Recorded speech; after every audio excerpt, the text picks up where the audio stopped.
What's up mga kapuso? Magandang araw pong muli sa lahat. Ito po ang mga ganap na dapat po natin abangan mamaya dito lamang po sa Lilet Matias, Attorney at Law. Nagkaroon nga ng banding sina Lilet at Ramir kasama nga po itong si Trixie mga kapuso. Ngunit habang papunta na nga si Trixie doon sa meeting place nila, nakita nga niya si Patricia at Alon na magkausap at nagkaroon nga ng matinding paghihinala itong si Trixie.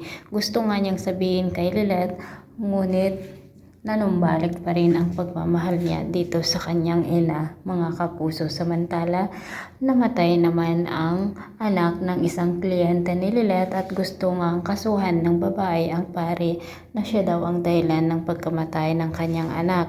Mahirap po ang kasong ito at talagang simbahan ang makakalaban ng babae, lalo pat si Lilet nga po ang humawak ng naturang kaso mga kapuso, dahil hindi naman talaga ginusto ng pari ang pagkamatay ng anak ng babaeng ito.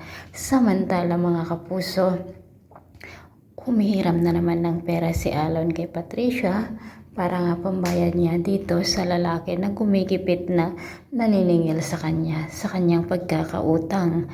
At habang nandoon nga si Lilet sa kanyang office, pinuntahan nga ito si Court at sinabi nga niya na nakapagpatahi na daw ba siya ng gagamitin niyang damit dito sa kasal ng kanyang kapatid. Ngunit nagtaka si Lilet dahil hindi nga niya alam na malapit na pala ang kasal nila Ira at Attorney Alon. At nasabi na nga lang sa kanyang sarili na siguradong may galit pa rin si Ira sa kanya.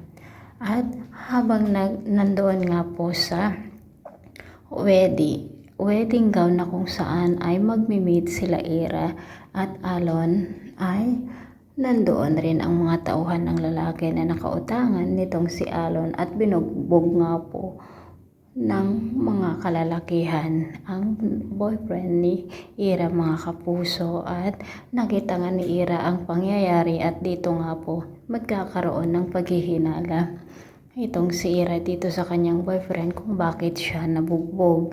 So mga kapuso, hanggang kailan kaya maitatago ni Attorney Alon at Patricia ang kanilang kasama ang ginagawa, at hanggang ngayon ay may balak pa rin si Patricia na mawala na nga sa kanilang landas si Lilet. Matutuloy kaya ang kasal nila Attorney Alon at Ira? Ito po ang mga dapat natin abangan. Maraming salamat po. Bye-bye.